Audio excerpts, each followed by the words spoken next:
Joining me now in the studio, I have two gentlemen from the Nickel Plate Cross Country Ski Club. I have Steve Bazikovic and Dave Kitson. Welcome, gentlemen. Now, you guys are really avid cross-country skiers, and that's something that maybe a lot of people don't know, that cross-country skiing is certainly a sport that is alive and well here in the Okanagan area. You can tell us a little bit about your group. Okay, what we are is a non-profit society, and our main goal is to create and enjoy cross-country skiing, and that's our main goal. Now, you're with specifically the Nickel Plate Cross Country Ski Club. It's that skis in the Nickel Plate area. For those who aren't familiar specifically where that is, give us an idea as how to get up there. Okay, it's basically, I'd say, drive up the Apex Alpine and go towards the gun barrel, but we're located 7 kilometers past Apex Alpine on the Mascot Mine Road, and really I don't think you can miss us. We have signs out, and 7 kilometers past Apex Alpine. Now, one of the things that you were telling me that you do in the club is condition and groom the runs or the ski trails. Can you tell us about what you do to prepare trails so that they're fairly easy for beginners and other skiers? Well, really it's done fairly simply. We use a snowcat, or a fairly large twin-track vehicle that we would drive around on pre-prepared trails that have, as we've said, been made for cross-country skiing.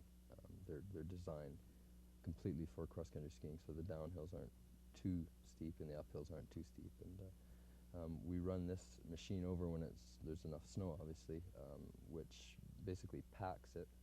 And after we've packed it and made the trail very smooth, we run what we call a track setter over, and that puts a couple of set tracks in that your skis can actually run along, and you can go over the entire trail in these tracks, and they simply make your skis track very straight, and it becomes very, very easy as compared to, say, going through the forest on an untracked trail where you have to plow. So it makes it very simple. So it's not something where you've just mapped out an area and said, we'll go between these trees, and you're plowing through the woods. You've got a designated trail, and as you said, it was well groomed and prepared. Yeah, it's 14 or 15, sometimes 25 feet wide.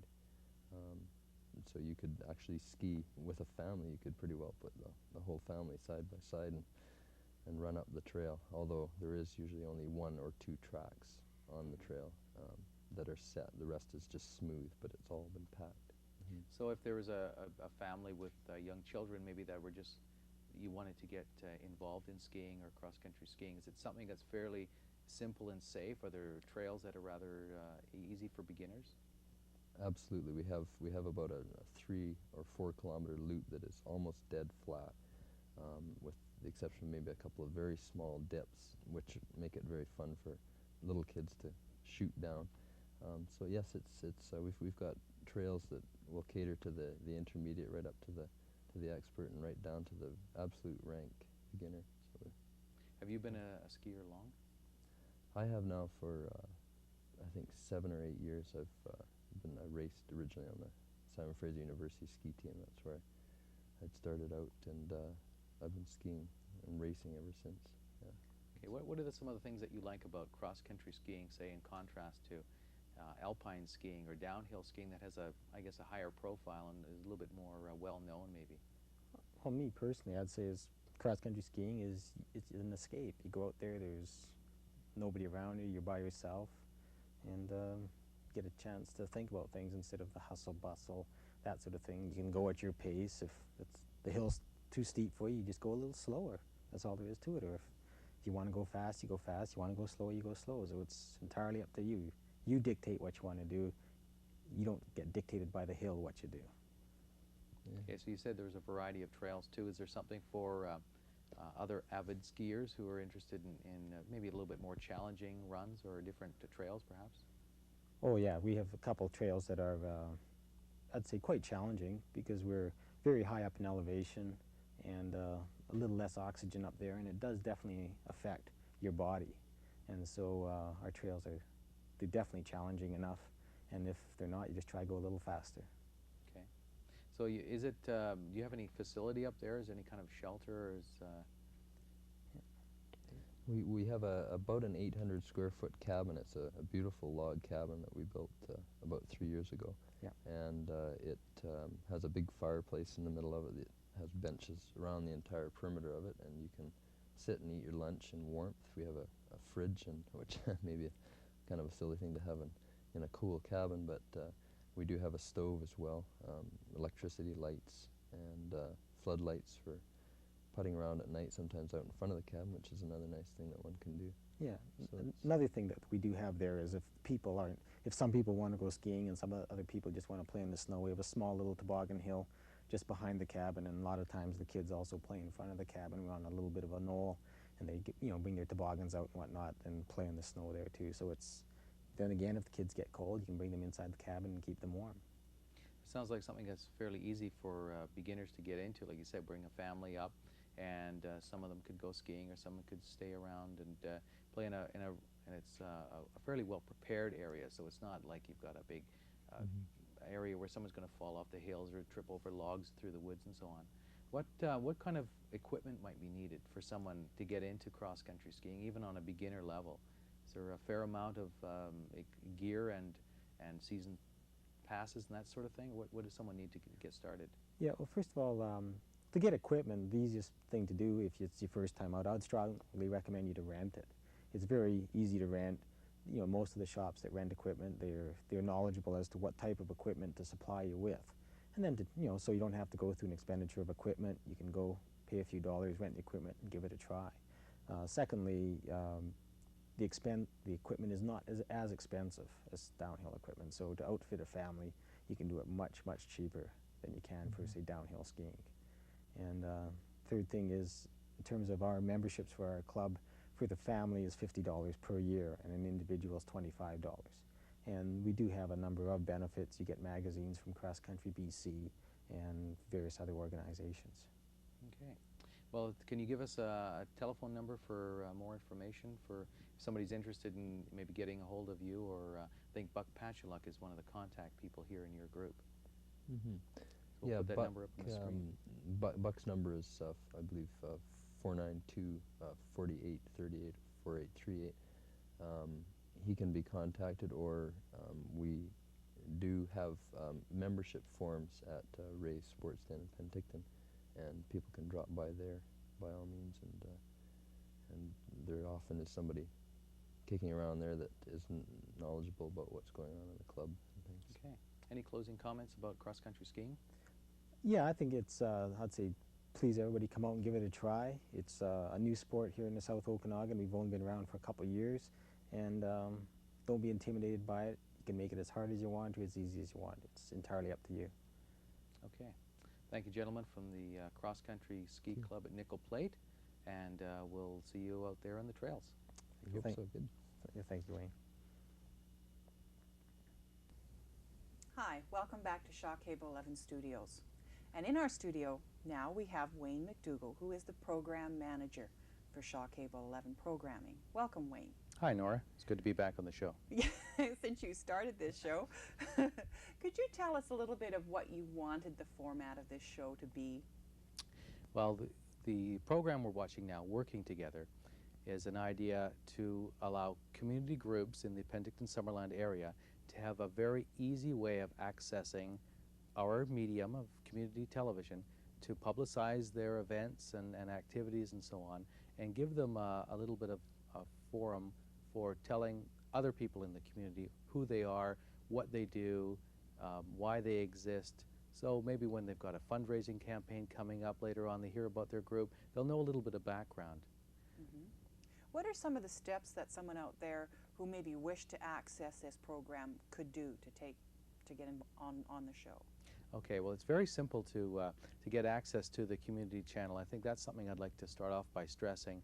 Whether it's a television interview like we are doing now, or using our community billboard service, or even producing their own program, we have a system that allows for very, very easy access and programming at no cost to local community groups. We are funded through the cable, from Shaw Cable, and our programs are produced by volunteers, and people do not pay to have their program produced here. They do it freely as a volunteer themselves, and can get very easy access to here. For example, the interview show that we're doing now, we plan to have a regular day and time each week that we can pre-record these interviews. And the interviews are about 10 minutes in length. So a 10-minute time, I guess if you were to sit down and try to think about what to say in 10 minutes, it might be maybe disconcerting. But really, what it is, it's a conversation just as we're having. Yes. And we try to make it very easy to get some basic information about what the community group is about. So we tape that interview show on a regular basis, and then the program segments that are recorded are then played back later in the week on Channel 11. And I know myself as being the host for Working Together, what I do a lot of times is I have the person tell me what they would like to have asked on the show, so that this way then they know that what they want the community to know about them is put out there. Also, too, how many volunteers does it take to do a show? Well, I guess it depends on the kind of show it is. A typical television studio show, as we would have, may use as many as 5 or 6 volunteers. Right now we have a couple different volunteers that are helping produce the program. Some other projects that are more complex may need only a couple of volunteers, but may be done over a longer period of time when there's some pre-production planning, some taping, videotape editing, and so on before the program is aired. Other programs like a live open line phone-in show might have a larger camera and technical crew of volunteers to produce the show and have an operator to answer the phones and so on, that we need these people all at once. Okay. And I know there have been some times where I've been stopped in the community and said, well, Shaw didn't come to our event. That has, in all probability, because there was no volunteer who could go out at that point in time to do the show. Is that right or wrong? That's basically how it works. We get a number of requests from the community at large to come out and videotape an event that's happening or work with them on a program. And the thing I'd like to stress is that when we do a program, even the one we're doing now, although you are the host of the show, it's not really your show. That is to say, you don't really steer the content so much. As you said, you try to bring that information out from the community group in the form of an interview, as we're having, so that the content is steered by that local group, so they have control over what they would like to say and present to the community. Same as when we go out to cover an event, we are recording the event that the community group has already put on, or if we're coming out to maybe we're organizing a program that's going to be taping, doing some interviews, and then editing and so on. The effort that is put out by the local group to produce their show is very important, and we need a fair amount of involvement from them. We do have some volunteers who we can call up and try to get interested in helping these people produce their own program. So it's not necessary for someone to have access to the channel. In order for them to have access, they don't have to know how to run a camera and how to do interviews and so on. We do have some volunteers that can do that, and from time to time we try to coordinate the production volunteers that we have on a regular or semi-regular basis, team them up with the community group that would like to produce a program, and voila, we have a number of hours on the channel each week where people can present their views and ideas and so on. I know myself, I have produced several programs on Shaw here, and RAD being one of them, Rock Against Drugs. And I must commend Doug for all the help that he's done. But on many occasions, I worked with kids, teenagers, who had no inkling as to what they were doing. And either Doug or yourself or one of the other volunteers just took them in hand and showed them what to do right then and there and on the spot. And the program came off very well. And everybody seemed to have a great time and enjoy themselves. Yep. Very often we're working with a number of our volunteers who are at, I guess, a beginner level. And we certainly take anyone that is interested in becoming a volunteer or producing a program from that level on up. And as I said, it's there's Doug Brown and myself who are available to help the person producing the program each step of the way, providing some technical assistance, maybe some content guidance and so on, as the program develops until it's completed. So the content is steered by the group, but they don't have to be you know, you've never produced a show before, that should never stop you. No. Come on in and get involved. It's really quite easy. Yeah, and lots of fun too. You also provide a media workshop once a year for some of the community groups here in town. Could you tell us a little bit about that? We held a media workshop with members of the other printed and radio media in town here to a group here in our studio. And it was revealed that a lot of people weren't aware of what the local media have to offer or who to contact. Mm-hmm. And that's something that we hope to do, even by myself being on this program. Yes. Is that if people want to get a hold of or to publicize something on Channel 11, how do they go about it? Mm-hmm. And what we did through this workshop was show people how they can use all they have to do is know the information about their local group, and they were displayed what the different media have to offer in terms of radio interview programs or printed news releases and so on. Mm-hmm. And in our case with community television, we were dealing with our community billboard message computer system that is on with the time and temperature, Mm-hmm. and the Working Together program, as well as other shows each week. Mm-hmm. Say there's a community group out there who wishes you to come out with your E&G cameras and do something on the spot. How many weeks' notice would you require to do something like that for them? Well, generally, the more advance notice, the better. Mm-hmm. And the reason for that, I guess, if we got down to the exact time or so, maybe a week or two, we Mm-hmm. prefer, again, the more notice, the better, because we can start helping you plan your program and making the most of it.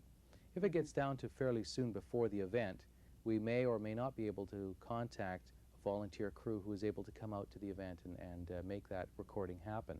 Mm-hmm. So the more advance notice you give us and ongoing contact with us to help develop that program, the better the program's going to be. Okay then. Thank you very much, Wayne, for joining us today. Oh, thank you. Okay then. Good night.